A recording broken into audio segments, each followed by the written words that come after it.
Hello guys, আপনারা যখন দেখতে পাচ্ছেন এখন আমি আর আমার মা স্কুটি নিয়ে এসেছি। কোথায় এসেছি এটা বলো না, নামটা ভুলে যাচ্ছি তো। আমরা মনে করছে না। যাই হোক, কোথাও একটা এসেছি যেখানে ভূত দেখা গেছিলো কিছুদিন বাগান। আগে। কি মিতুর বাগান না মাতুর বাগান কি যেন, মানুর বাগান। মানুর বাগান, হ্যাঁ। তো ওখানে এসেছি এখন আমরা। তো গাইজ এখন আমরা মানুর বাগান এরিয়ায় ঢুকে গেছি।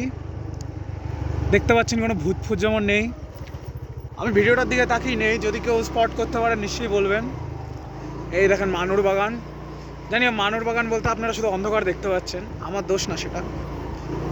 কারোর যদি দেখতে অসুবিধা হয় তাহলে ভগবানকে একটা চিঠি লিখবেন যে এত রাত্রে এত অন্ধকার আমি দেখতে পাচ্ছিলাম না, একটু আলো করে দিত রাত্রিবেলা। দেখুন গাইজ, আমরা মানুর বাগান এখন পার করে বেরিয়ে যাচ্ছি। এখানে নাকি ভূত দেখা গেছিলো কিছু মাস আগে। পিছনে ব্যাকের ভিউটা দেখে নিন, কেউ দৌড়াচ্ছে না আমাদের পিছনে যেমনকি আপনারা দেখতে পাচ্ছেন। আমাদের সামনেও কেউ হেঁটে বেড়াচ্ছে না যেমনকি আপনারা দেখতে পাচ্ছেন। কেউ বসেও নেই ওখানে, যেমন কি অনেক কিছু দেখা গেছিলো শুনেছিলাম আমরা, ওরকম কিছুই দেখা যাচ্ছে না। তো আজকের ব্লগটা এইটুখানেই ছিল গাইজ। যদি কিছু দেখতে পাই ভিডিও করবো আবার। Thank you.